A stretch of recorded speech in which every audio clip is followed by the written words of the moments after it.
right, y'all, welcome to the Scott Horton Show. I am the director of the Libertarian Institute, editorial director of antiwar.com, author of the book Fool's Errand, Time to End the War in Afghanistan, and I've recorded more than 5,000 interviews going back to 2003, all of which are available at scotthorton.org. You can also sign up for the podcast feed. The full archive is also available at youtube.com/Scott Horton Show. All right, you guys, on the line, I've got foreign correspondent Reese Erlich. You can find what he writes all over the place, but especially at antiwar.com.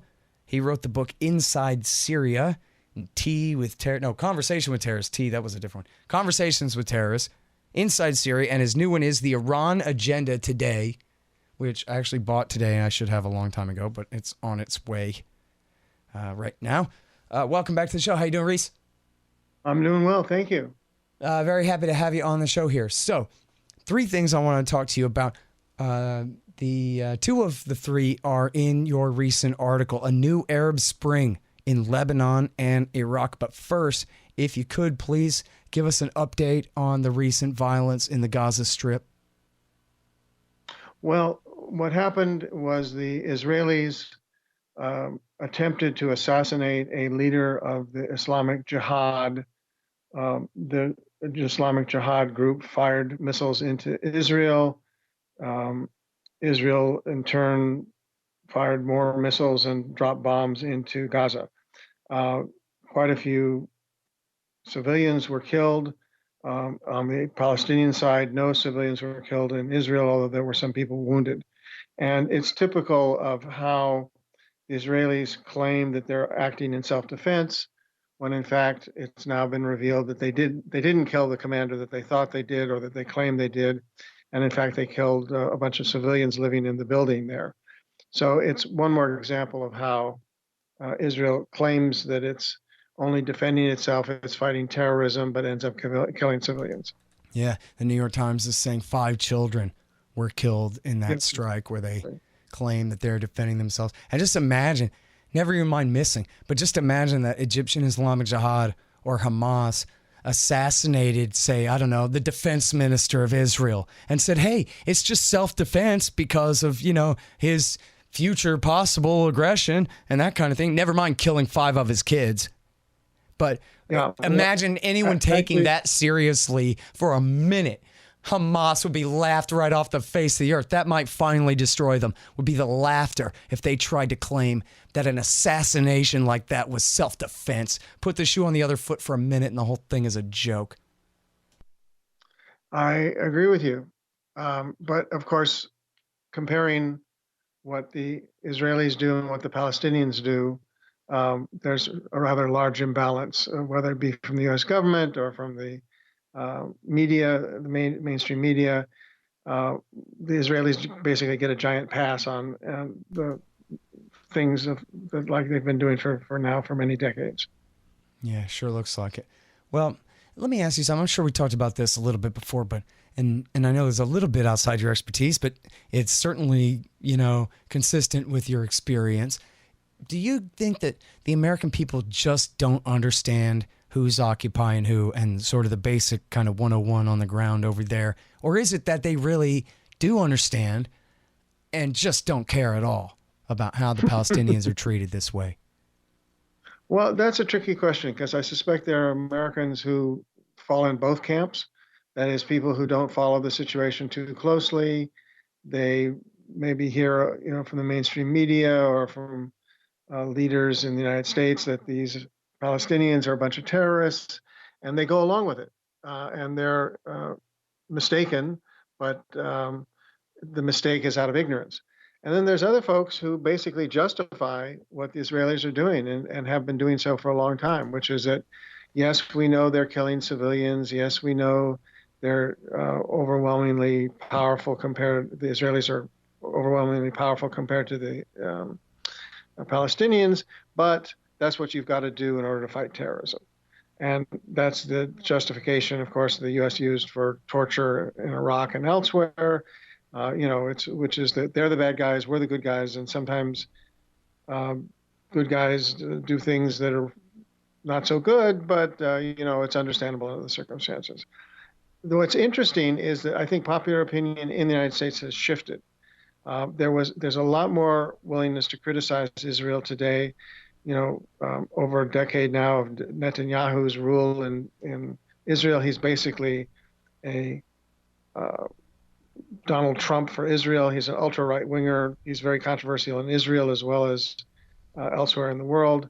And the fact that uh, even American Jews are strongly opposed to Netanyahu's policies, and there's a shift going on in attitudes towards the Palestinians as well.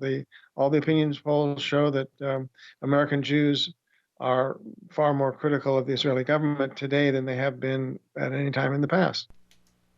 Yeah. And now, when you travel around and give your talks and your book signings and all these kinds of things, do you run into more confusion than clarity? Do you think people are just kind of thrown for a loop about this, or they pretty much are doing better and better at really picking up what you're talking about here?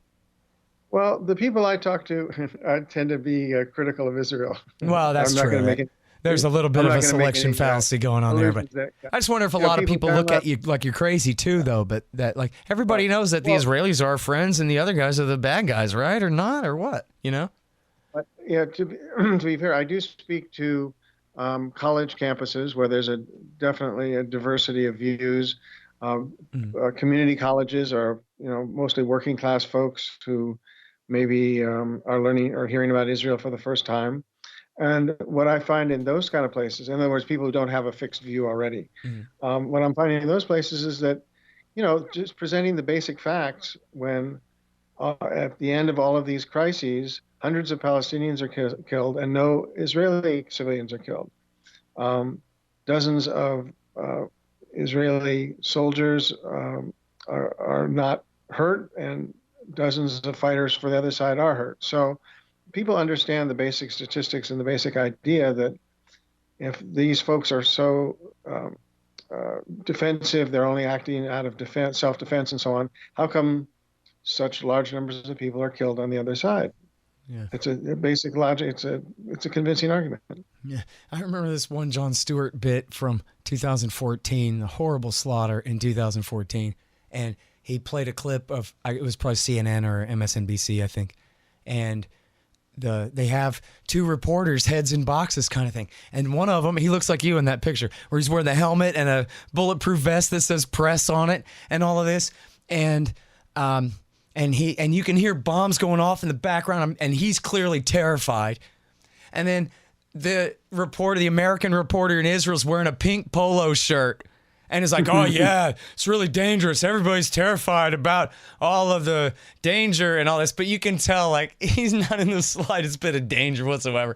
And Jon Stewart is just talking about, just the incongruity between the narrative and what we can see with our own eyes going on in front of us here, Yeah, no, that is a classic bit, and is very funny and reveals, of course, a lot of truth.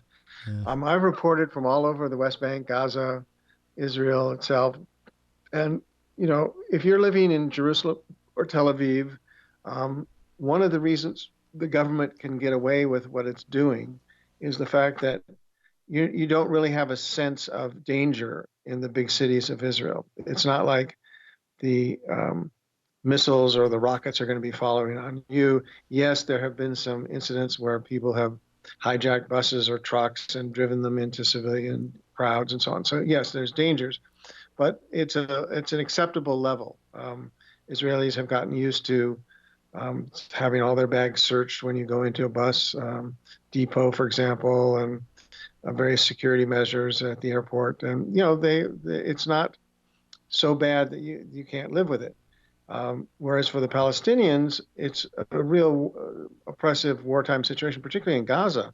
There's not enough electricity. There's not enough fresh water. The garbage system, the sewage system doesn't work. The Israelis have basically blockaded Gaza and turned it into a giant prison camp for 1 million people. And I've been in Gaza and experienced. I've stayed at Palestinian homes, and things that would never be acceptable in Israel are considered just normal day-to-day activity in Gaza because it's imposed by the Israelis. Yeah. All right. Well, let me ask you one last thing before we switch here, and that is, Yeah, but what about Hamas? And I don't mean that just in too flippant of a way, because that really is going to be the very first answer that the Israeli Sure. side says, is that we can't let up whatever degree of siege, however you want to characterize it there, because the whole place is run by a bunch of crazy Islamist terrorists, Reese. Well, that's not the reality. I've interviewed the top leaders of Hamas on numerous occasions. They are a conservative political Islamist group. They come out of the Muslim Brotherhood tradition, which actually, relatively speaking, is more moderate than the Islamic State, for example, or Al Qaeda, or even the Islamic Jihad in Gaza, which all of which are more extremist versions of political Islam. Mm-hmm. And by political Islam, I mean the people who use Islam as an excuse to put themselves into power, and it's not the same as the religion of Islam.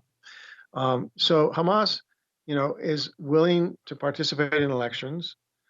They have indicated to me, and not just to me, but to many, many other people, that they would can live with Israel as long as Palestinians get their own genuinely independent state.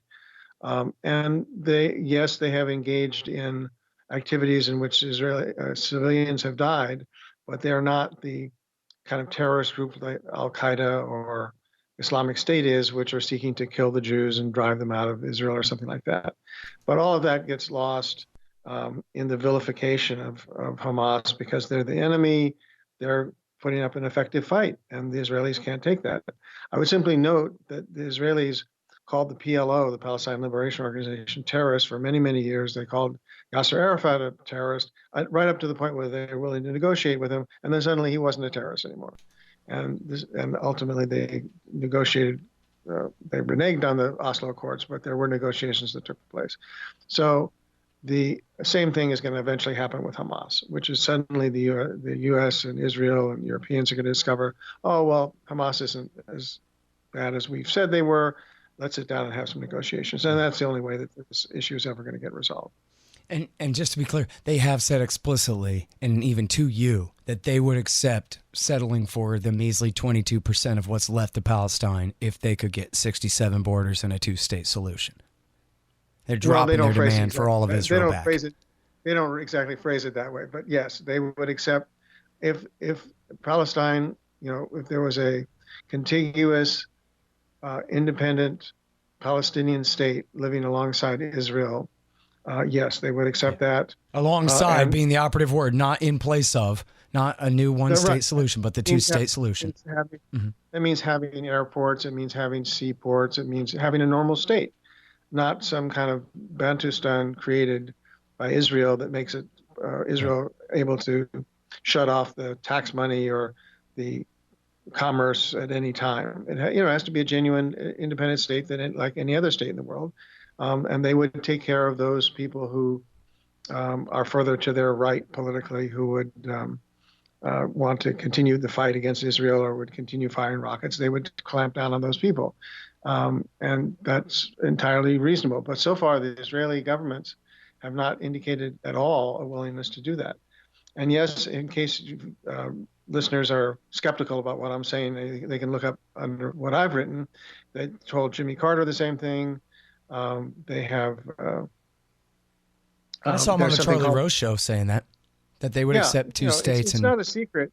Mm-hmm. Yeah, it's not a secret at all, except for the American people and others around the world who have been misled by the Israeli government's position on this. Well, this just in, Reese, 20 minutes ago, Jerusalem Post, Mike Pompeo announces West Bank settlements are not illegal, according to the United States government. Whoa, that's a huge shift in U.S. policy, and not surprising, but a huge shift. Of course, the settlements are illegal. They're illegal under international law. When you come into a country, you defeat the country and you take over their territory, and you start basically a process of expelling the indigenous population and bringing in your own people. That's almost a classic definition of violation of international law. And whatever the U.S., it's just typical of what the Trump administration has been doing in terms of changing not only policies that hurt the Palestinians, but changing longstanding U.S. policy on this question. Hang on just one second. Hey guys, I got to tell you about wallstreetwindow.com. It's the great Mike Swanson. He made a killing on Wall Street back in the day, and now he sells advice for reasonable prices. You need to know what to do to protect your assets. wallstreetwindow.com. Hey guys, I know you're going to love Will Grigg's new book we just published at the Libertarian Institute, No Quarter, The Ravings of William Norman Grigg. It's wonderful. It's terrible. It's devastating. You'll laugh. You'll get angry. You'll miss him. You'll be inspired to fight for freedom. With perfect cover art by Scott Alberts and a brilliant introduction by Will's great friend and protege Thomas R. Edlum, it is a fitting legacy for a brilliant man and nearly tireless defender of liberty. Get No Quarter, The Ravings of William Norman Grigg, in paperback or Kindle on Amazon.com. So let's talk about Lebanon and Iraq here. First of all, the protest movement in Lebanon, if you could, sir. Okay, roughly a month ago now, the people of Lebanon came out into the streets. The initial issue was a tax that was going to be levied by the government on computer programs, on apps, things like WhatsApp. Lebanese, even poor Lebanese, have cell phones, but the way you survive, you use it, is you don't buy a monthly plan. You hook up through Wi-Fi and then use something like WhatsApp to make your phone calls, and it's all free, except for, of course, the initial cost of the phone.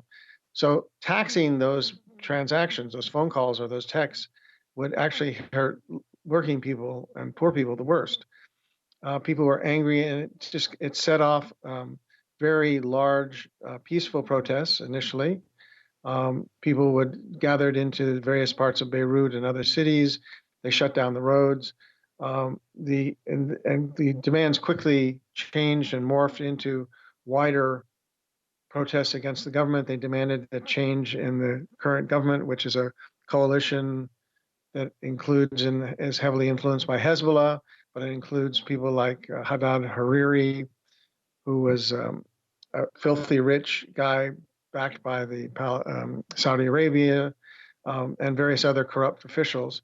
Hariri, within a couple of days, resigned, and that meant his cabinet also resigned because he was the guy, in charge as the prime minister. And ever since there's been struggles, efforts by the corrupt political parties that run the country, as well as outside forces, including the U.S., Saudi Arabia, Iran, and others, to try to take over the popular momentum of these demonstrations and steer them in a direction favorable to those various powers. So far, they haven't done it, but it's a real battle going on in the streets, and the demonstrations continue down to today. All right, now, so I don't know if people know this, but there was a 15-year civil war there, right, from the mid-'70s to 1990 or so? Yes. And so are you afraid that this could really lead to a fracture like that again? It could. Anything is possible in Lebanon, although I don't think at this point it's likely to. The critical difference between the civil war of the 70s that you mentioned was it was definitely along ethnic and religious lines. Lebanon is a country that is a sizable number. The largest number is Shia Muslims, Sunni Muslims, Christians are a sizable number, and then there's lots of other religious and ethnic groups. And the the civil war of the 1970s pitted the conservative Christian forces backed by Israel and the United States against the more progressive Muslim forces and PLO, the Palestinian PLO, in a really pitched battle that was finally resolved in a peace accord in 1990. So the current situation is not that openly political in terms of left-right, and so far has not also broken down along religious ethnic lines. Folks from various classes, various economic classes, and various ethnic groups and religious groups have all been out in the streets demonstrating together. And it's calls for clean government and an end to corruption. It's not explicitly leftist or rightist, although the folks involved lean one way or another on those questions. Yeah. So we will. What really is going to be key is, will the political parties be able to reestablish their control? Will they use ethnic tensions that exist in order to rally people to their side? And I think at this point, as we speak, it's not clear whether they'll be able to do that, or whether, in fact, the protests will force a resignation and some kind of a new government that we have not seen before. Yeah. Well, I know this. Hezbollah's got their own army. The rest of them don't, right? No, they all have militias. They're just not as well armed. Oh, okay. Well, and they're all battle hardened now from the great opportunity Obama gave them in Syria over the last few years there. So, yeah. There's no question that Hezbollah is the most organized, strongest military force, perhaps even stronger than the Lebanese army. The other folks, the other ethnic groups and parties, everybody's armed in Lebanon. The Second Amendment advocates in the United States would be proud. Great. You go into people's homes and they got AK-47s or rocket-propelled grenades. Well, I mean, you know what? Yeah. It's supposed to be mutually assured destruction, therefore peace. Not, hey, everybody, let's all take our rifles and shoot at each other with them. But let's all not ever do that, because we would all be in just as bad a position as each other, is why. Yeah. And I'm talking to you, government, especially, but anyway. Yeah, but anyway, Lebanon is nobody's ideal of what gun ownership should look like. No, I guess not. Well, so let me ask you this, and this is such an ignorant question. I'm sorry, but I had read that, I know that they have this confessional constitution, which means that each faction has power divided up by ethnicity, and political parties are all sort of that way. And so you get a prime minister, and you get the presidency, and you get to be the defense minister, and you have this and you have that, divided up by sort of ethnic and religious faction in that way. But I had read a thing quite a few years ago now that was saying that, well, the real problem with that is that the population sizes have really changed in the country. And so, for example, the Shia tend to have a lot less influence. I guess that hadn't been so much lately because they had their alliance with the president. Hezbollah did.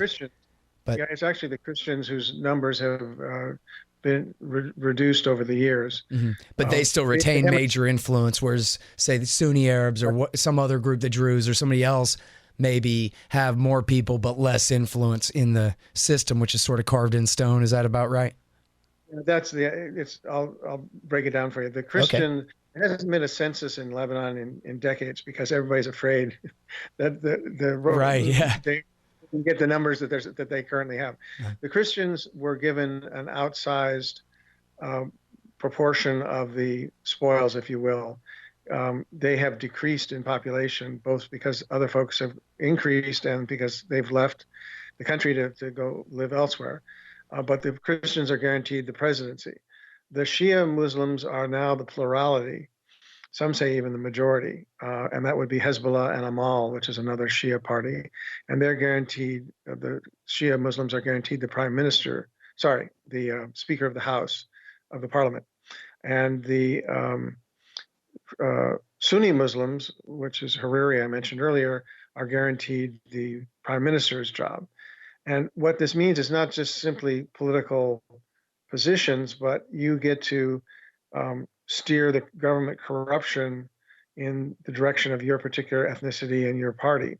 So if you need to build a new bridge or a new road, and you have ghost workers, and the costs, you're charging the government twice as much as it actually costs, and so on, all the kind of corruption that goes on between private contractors and government, it's split up along ethnic and religious and political party lines.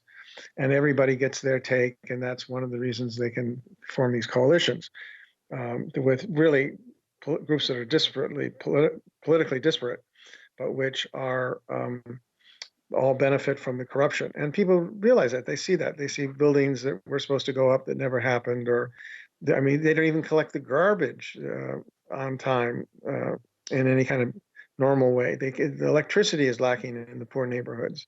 So all this money that the government is supposed to be making use of for the common good is going into people's pockets. And that's a really important and key issue in the popular demonstrations these days. All right, now can I keep you a little while longer to talk about Iraq? Or you got to go? Okay. Eh? We'll do it for a little bit. Yeah. Okay, great. Go All for right, it. now here's the deal with this audience is they all know about Dawa and Skiri and Badr and Sadr and the Ayatollah Sistani and Richard Pearl's great blunder in Iraq War II. And so give us the nitty gritty, man, of who's backing who and stabbing who in the back here. Badr and Skiri splitting? Really? And Ayatollah Sistani, whose side is he on in all of and Muqtada al-Sadr and the ruckus over there in Baghdad? All right. Well, never a dull moment in Iraq, that's for sure. Again, like Lebanon, spontaneous demonstrations broke out without any traditional leadership. People were angry at the lack of electricity, the government corruption, the lack of democracy, and outside interference in their government and in their country. So a good example is Muqtada al-Sadr, who your listeners may remember was his party won the plurality in the last parliamentary elections. He was a strong opponent of U.S. domination of the country. He was in Iran's hip pocket for many years. He broke with them and now is playing the nationalist card. He showed up at a protest rally draping himself in the Iraqi flag. Very interesting development that it's been going on for several years now. Mm-hmm. But he realizes that the people in Iraq, there's several issues. There's corruption. There's the lack of just normal government functions like electricity. There's less electricity in Baghdad today than there was under Saddam Hussein. There's less potable water that you can get from your tap than there is. And that was under the blockade and the sanctions after Iraq War I, when Colin Powell deliberately targeted their electricity and water. Isn't that right? Exactly. And I visited some water treatment plants while Saddam Hussein was in power, and the difficulty of getting chlorine to clean the water is part of the normal process of getting potable water. So yes, the conditions were bad under Saddam Hussein, and they're worse today. Yeah, you're telling me they're still not even at 1990 levels of sustainability, the most basic government service, clean water and electricity. So you'd be mad too if you were. And that was after 8 years of Jimmy Carter and Ronald Reagan supporting Saddam's war against Iran, which was devastating for both sides too, of course. Exactly. So we're working on trying to get to 1978, 79 levels when I was a toddler. Exactly. And the situation has led to the demonstrations. What was interesting was it's taken for granted that people's criticisms of the U.S., the Iraq War, the occupation, and all the negative things that happened as a result of that. Iran portrayed itself as a anti-imperialist force that was going to help the people of Iraq, and it wasn't like the U.S. But they have trained militias who are now formally part of the Iraqi army, but still have their own command structures. They are engaged in bribery of officials, various political parties, and the Intercept just today came out with some blockbuster articles you might want to check out of internal documents from Iran and their dealings in Iraq. And that, of course, feeds the sense that Iran has no business being in Iraq either. People threw Molotov cocktails at the Iranian consulate in Karbala, one of the key cities in Iraq where the religious shrines are located. And, everybody claims that it's the other guy that's doing the bad things in Iraq. The U.S. says, oh, it's Iran. Look at these demonstrations. The Iranians are hated. The Iranians point to various things to point how the U.S. is hated. The fact is, the Iraqi people aren't interested in being dominated by any outside country. Yeah. They want their own independent course, and these demonstrations reflect that. Yeah. I asked Patrick Coburn recently, a year ago or something, I guess, about how bad is the kind of conservative, fundamentalist, religious tyranny over the regular civilians of Iraqi Shiistan, never mind all the sectarian divisions and the war with ISIS and all this stuff, but just say, I don't know, in Basra or in Najaf or in East Baghdad or wherever things are essentially normal, how bad is sort of the religious oppression of some of these more kind of right-wing fundamentalist Shiite leaders? And Patrick Coburn just laughed and said, nah, anybody with any power is way too busy stealing money to bother oppressing anybody, essentially. The place is just an absolute kleptocracy. There's no effort. The reason, like you're saying about the electricity and the water, nobody's trying to fix it. It's all just take the money and run as best you can. Nobody imagines any investment would last. And so what's the point of trying to just take the money and get yourself a Swiss or a Qatari bank account or something and move on with your life? Yeah, I think that's an accurate description. Absolutely. And that's the government. America and Iran both worked so hard to put in power there right now. Go ahead. No, I'm agreeing with you. The next time we're told that it's time to stop terrorism or maybe bring democracy or end evil ruler, take a look at the actual results, whether it be Syria, Iraq, Libya, or parts of Latin America, for that matter. Whenever the U.S. intervenes, the net result is it's worse off for the people of that country. Mm-hmm. And I just wish people would be aware of that prior to the invasion, not simply admitting it once it's over. Yeah, there's a new movie out about Richard Jewell, the guy, the poor hero that saved a bunch of people's lives at the 1996 Olympic Park bombing in Atlanta, and how they just demonize him. And they told the media to tell the people the following, and the media just repeats it. They did the same thing against David Koresh as they did to Saddam Hussein, right? He's too crazy to negotiate with. He's got illegal weapons, and he's bad to his own people, and we're going to send the Delta Force in there to get him. An exact same script, and then they just do it again and again against whoever they want. And the reporters fall for it every time, and the public falls for it every time, at least long enough for it to count. Everybody has regrets later on, but caught up in the moment, ooh, Russia attacked our election, Reese, or whatever the narrative is. And I guess it's just fun to participate in, like watching a ball game or something like that. And so it just works every time, no matter what. Well, it doesn't always work. We should talk about David Koresh some other time, because I don't agree with that. But certainly the Iraq, Syria, Libya, or for that matter, what's going on in Bolivia or Venezuela now, there's a similar playbook, which is the countries that are under scrutiny all have oil or natural gas or other important geopolitical location or military bases that we want. And it's all about what's benefiting the U.S. government, the U.S. corporations, and has nothing to do with benefiting the people of those countries. Yeah. Well, and regardless of what you think about David Koresh, I can't imagine we're too far apart on the issue of him. The point was he is a human man surrounded by other human people, Texans, and instead they demonized him to the point where it was okay for them to massacre everybody, which is the same thing we see, whether it's a relatively bloodless so far coup in Bolivia or a worse thing like the war in Iraq. It's essentially the same script. It's to make somebody bad enough that whatever you can do to them ain't bad enough. Conversation to be continued. Yeah, man. All right. Well, thanks very much, Reese. Appreciate it. Thank you. All right, you guys. That is Reese Erlich. He wrote Conversations with Terrorists Inside Syria, and the latest is The Iran Agenda Today.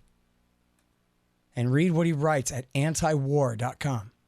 All right, y'all. Thanks. Find me at libertarianinstitute.org, at scotthorton.org, antiwar.com, and reddit.com/Scott Horton Show. Oh, yeah, and read my book, Fool's Errand, Time to End the War in Afghanistan, at foolserrand.us.